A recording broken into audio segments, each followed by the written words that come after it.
आप देख रहे हैं इंडिया टाउन न्यूज, भारत की बात। नमस्कार, आप देख रहे हैं इंडिया टाउन न्यूज और मैं हूं आपके साथ आस्था सिंह। स्वागत है आपका हमारे दुर्ग भिलाई के खास बुलेटिन में। तो चलिए नजर डालते हैं आज की सुर्खियों पर। स्मृति नगर में कॉलेज फंक्शन के दौरान मारपीट, कॉलेज के एनुअल फंक्शन में विवाद, पुलिस ने दर्ज की मारपीट की रिपोर्ट। करंट की चपेट में आने से क्रेन ऑपरेटर की मौत, कंपनी प्रबंधन पर लापरवाही का आरोप, सुरक्षा मानकों की अनदेखी बनी मौत की वजह।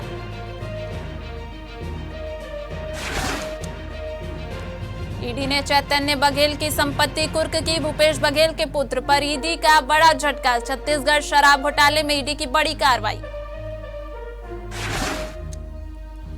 दुर्ग नलघर टंकी से युवक का शव बरामद, फिलहाल मृतक की पहचान नहीं, नेता प्रतिपक्ष ने उठाए सवाल। अब खबरें विस्तार से। जामुल थाना क्षेत्र के लाइट इंडस्ट्रीज एरिया स्थित स्वास्तिक इंजीनियरिंग कंपनी में दर्दनाक हादसा हो गया। दरअसल यहां काम कर रहे 26 वर्षीय क्रेन ऑपरेटर नवल पटेल की करंट की चपेट में आने से मौत हो गई। घटना की सूचना मिलते ही जामुल पुलिस मौके पर पहुंची और मर्ग कायम कर मामले की जांच शुरू कर दी है। परिजनों के अनुसार मृतक करीब 1.5 से 2 साल से कंपनी में ओवरहेड क्रेन ऑपरेटर के रूप में कार्यरत था। बुधवार को वह रोज की तरह काम पर आया था, तभी अचानक क्रेन में हाई वोल्टेज करंट आ गया। करंट लगने से युवक गंभीर रूप से झुलस गया। साथी कर्मचारियों ने उसे तत्काल अस्पताल ले जाने की कोशिश की, लेकिन रास्ते में ही उसकी मौत हो गई। मामले में मृतक के भाई ने कंपनी प्रबंधन पर गंभीर आरोप लगाते हुए कहा कि स्वास्तिक इंजीनियरिंग बिना लाइसेंस के संचालित हो रही है। कर्मचारियों का ESI और PF भी नहीं कटता और न ही कंपनी में सुरक्षा मानकों का पालन किया जाता है। परिजनों का कहना है कि अगर सुरक्षा के मापदंडों का पालन किया जाता तो यह हादसा नहीं होता। कारण ये था कि कंपनी में सवेरे 6 बजे ड्यूटी गया और जाने के बाद क्रेन जो है ना ऊपर में जो चलता है वो क्रेन चला रहा था, तो अचानक उसमें से शॉक लग गया और कंपनी वाले को जब हॉस्पिटल BNS लाते लाते मृत्यु हो गए। क्या कारण रहा उनको, क्या उनके मरने की वजह क्या बताई जा रही है आपको? करेंट हाई शॉर्ट लगा, हाई वोल्टेज का शॉक क्रेन में जो लगता है वो, इसीलिए वो तुरंत वो हो गए। लापरवाही किसकी देखते हैं आप? लापरवाही कंपनी वालों की है, क्योंकि वहाँ सेफ्टी वेफ्टी कुछ नहीं है और उन लोग बता रहे हैं कि ग्लव्स पहना था बोल के, तो ग्लव्स पहना था तो फिर करेंट कैसे लगा उनको? मतलब कहीं ना कहीं ये मानते हैं कि सुरक्षा के मानक मापदंडों का पालन नहीं किया गया और कंपनी के पास ये भी है, लाइसेंस नहीं है। ये सब जानकारी मिली है कि लाइसेंस कुछ नहीं है, न PFSI कटता है न कुछ नहीं। क्या काम होता है कंपनी में? फैब्रिकेशन। कब से कार्यरत थे आपके भाई वहाँ पर? 1.5 से 2 साल। पूर्व मुख्यमंत्री भूपेश बघेल को ईडी से बड़ा झटका लगा है। आपको बता दें कि शराब घोटाले से जुड़े उनके पुत्र चैतन्य बघेल की बड़ी संपत्ति को अस्थायी रूप से कुर्क किया गया है। ईडी की प्रादेशिक कार्यालय टीम ने छत्तीसगढ़ शराब घोटाले की चल रही जांच के तहत PMLA 2002 के अंतर्गत चैतन्य बघेल की 364 रेसिडेंशियल पॉइंट्स और एग्रीकल्चर लैंड कुर्क की है। इन संपत्तियों की कुल अनुमानित कीमत लगभग 59.96 करोड़ रुपए बताई जा रही है। साथ ही चैतन्य बघेल के बैंक बैलेंस और लगभग 1.25 करोड़ रुपए की सावधि जमा समेत कुल 61.20 करोड़ रुपए मूल्य की अचल और चल संपत्तियां कुर्क की गई हैं। दरअसल ईडी की यह कार्रवाई लगभग 560 करोड़ रुपए के शराब घोटाले से संबंधित लगातार जारी जांच का हिस्सा है। आने वाले समय में इस तरह की और कार्रवाई की संभावना बनी हुई है। दुर्ग के नए बस स्टैंड के सामने स्थित नलघर परिसर में उस वक्त हड़कंप मच गया जब अंडरग्राउंड टंकी से एक अज्ञात युवक का शव बरामद हुआ। सूचना मिलने पर पुलिस तत्काल मौके पर पहुंची और शव को कब्जे में लेकर मर्चुरी भेज दिया। शुरुआती जांच में पता चला है कि शव 2 से 3 दिन पुराना है। इस दौरान शहर के कई वार्डों के लोग वही पानी पीते रहे। पुलिस ने बताया कि शव पर किसी प्रकार के चोट के निशान नहीं पाए गए हैं और मृतक की अभी तक पहचान नहीं हो पाई है। मामले की गंभीरता को देखते हुए पुलिस ने सभी संभावित कोड़ों से जांच शुरू कर दी है। बता दें कि अंडरग्राउंड टंकी में शव मिलने की खबर से निगम अमला सकते में है। वहीं घटना के बाद नेता प्रतिपक्ष संजय कोसले ने जल घर की सुरक्षा व्यवस्था पर सवाल उठाए हैं। नगर निगम में आपने देखा होगा कि जल गृह विभाग संवेदनशील मामला है। वहाँ पर ना चौकीदार है, ना कोई गार्ड है, और लापरवाही की हद तो ये भी है कि आप देखें शंकर नगर पानी टंकी, शक्ति नगर पानी टंकी, गिरधारी नगर पानी टंकी, ये इधर इसमें पानी टंकियों में बाउंड्री वाल नहीं बनी। आज नशाखोर लोग ऊपर पानी टंकी में चढ़ जाते हैं। अगर उसमें कुछ मिला दे पानी में तो उतने क्षेत्रों की जनता कितनी प्रभावित होगी, लेकिन निगम प्रशासन को किसी प्रकार का ध्यान नहीं है इस वक्त। देखिए, जो घटना हुआ है, हम घटना स्थल पर भी गए थे, तो जहाँ तक ये समझ में आ रहा है कि जो व्यक्ति है वो या तो नशे में रहा होगा या फिर चोरी के उद्देश्य से वो खिड़की से कूदा है। और खिड़की के ठीक नीचे नाली है। नाली जो है 18 फीट गहरा है, 3 फीट चौड़ा और 18 फीट गहरा, जिसमें यहाँ से पानी जाता है। अब किसी को ये नहीं मालूम है, बाहरी व्यक्ति को, कि वहाँ पर नाली है। मुझे लगता है चोरी के उद्देश्य से गया होगा या फिर नशे की हालत में गया होगा, और वो कूदा है और वहीं पर फंस गया वो। पर जो बोला जा रहा है कि कितना पुराना है, पुराना नहीं है वो। यदि पुराना होता तो आप मान के चलिए कि पानी में बदबू आता, उसका बॉडी जो है गल जाता। बॉडी कहीं से गला नहीं है, बॉडी सिर्फ फूला है।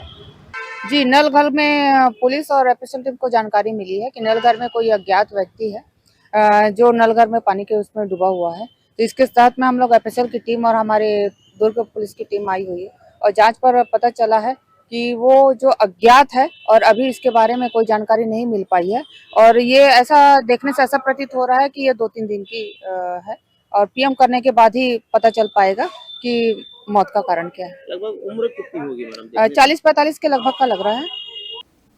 बीती शाम स्मृति नगर पुलिस चौकी के सामने दो पक्षों के बीच हुई मारपीट का वीडियो सोशल मीडिया पर वायरल हुआ था, जिसमें साफ तौर पर देखा जा सकता था कि युवक किस प्रकार एक दूसरे पर जमकर ताबड़तोड़ वार कर रहे हैं। जानकारी के अनुसार यह घटना शंकराचार्य कॉलेज के एनुअल फंक्शन के दौरान हुई थी। भिलाई नगर के सीएसपी सत्य प्रकाश तिवारी ने बताया कि दोनों पक्षों के युवक घटना के बाद चौकी पहुंचे और रिपोर्ट दर्ज करवाई। इसके बाद दोनों पक्षों के बीच विवाद की स्थिति बनी। स्मृति नगर पुलिस ने तुरंत मामले को गंभीरता से लेते हुए रिपोर्ट दर्ज कर ली है और आरोपी युवकों की जल्द गिरफ्तारी के लिए कार्रवाई जारी है। आज शंकराचार्य जो यूनिवर्सिटी है वहाँ पे एनुअल फंक्शन था छात्रों का। एनुअल फंक्शन के दौरान दो गुटों में मारपीट हुई। मारपीट के पश्चात दोनों गुट के कुछ छात्र जो हैं वो स्मृतिनगर चौकी के सामने विवाद कर रहे थे। प्रकरण में वहां पे त्वरित रूप से कार्रवाई करते हुए और पुलिस के द्वारा उनको समझाइश दे करके वहां से हटाया गया है। और प्रकरण में ईशान चंद्रवंशी जिसको चोटें आई हैं उसकी रिपोर्ट पर आदित्य गिरी और मान्य छात्रों के विरुद्ध अपराध पंजीबद्ध किया गया है। और इसमें दो छात्रों को पूछताछ के लिए उनको स्मृतिनगर चौकी में उनको रोका गया है। इनसे प्रकरण के जो भी घटनाक्रम है उसके संबंध में पूछताछ की जा रही है। देर रात दुर्ग जिले में अज्ञात चोरों ने एटीएम में तोड़फोड़ की कोशिश की, लेकिन स्थानीय लोगों की सतर्कता के कारण बड़ी वारदात टल गई। घटना बीती रात करीब 2:30 बजे ननकट्टी धमधा रोड स्थित हिताची कंपनी के एटीएम में हुई। जानकारी के अनुसार आरोपी सफेद रंग के मेटाडोर वाहन से पहुंचे थे। एटीएम में तोड़फोड़ की आवाज सुनकर आसपास के लोग जाग गए, जिससे आरोपी घबराकर गाड़ी मौके पर ही छोड़कर फरार हो गए। सूचना मिलने पर नंदिनी नगर पुलिस तुरंत मौके पर पहुंची और जांच शुरू की। प्रार्थी विनय कुमार की शिकायत पर पुलिस ने एटीएम में तोड़फोड़ और चोरी के प्रयास का मामला दर्ज किया है। फिलहाल पुलिस आरोपियों की तलाश में जुटी हुई है और सीसीटीवी फुटेज के आधार पर जांच आगे बढ़ा रही है। दुर्ग जिले के अहिवारा नगर पालिका परिषद के सीएमओ अंकुर पांडे के कथित ऑडियो वायरल होने के मामले की जांच अब ठंडे बस्ते में जाने लगी है। मामले के शिकायतकर्ता अंशुल मोराने का कहना है कि उन्होंने ऑडियो और फॉरेंसिक विशेषज्ञों द्वारा तैयार किए गए प्रमाण सभी संबंधित अधिकारियों को सौंप दिए थे। दुर्ग कलेक्टर अभिजीत सिंह ने बताया कि एसडीएम द्वारा मामले की जांच कर पेश किए गए प्रतिवेदन और ऑडियो की सत्यता की जांच के लिए रिपोर्ट राज्य शासन को भेजी गई है।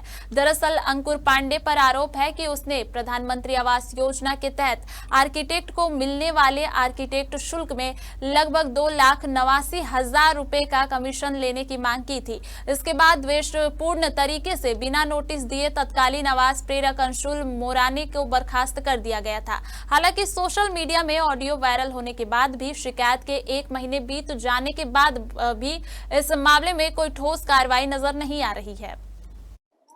अब देखिए, सही है और गलत है कोई भी अगर कोई किसी पर आरोप लगाए, चाहे अगर रिपोर्ट सही आता है तो कार्रवाई होनी चाहिए, अगर रिपोर्ट गलत आता है जो आदमी आरोप लगाया उसके ऊपर एफआईआर होनी चाहिए।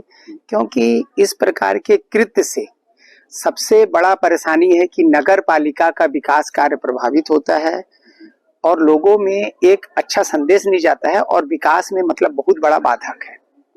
जी, इसमें पहले तो सीएमओ साहब अंकुर पांडे जी द्वारा ये बोला जा रहा था कि एआई जनरेटेड वॉइस है, तो उसकी पुष्टि जो प्रमाणिक एआई फॉरेंसिक एक्सपर्ट है उनके द्वारा हो गई है कि इसमें किसी भी प्रकार का छेड़छाड़ नहीं है।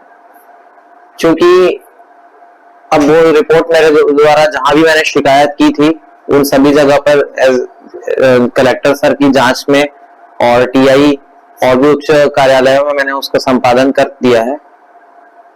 तो आगे किस प्रकार की कार्रवाई चाहते हैं?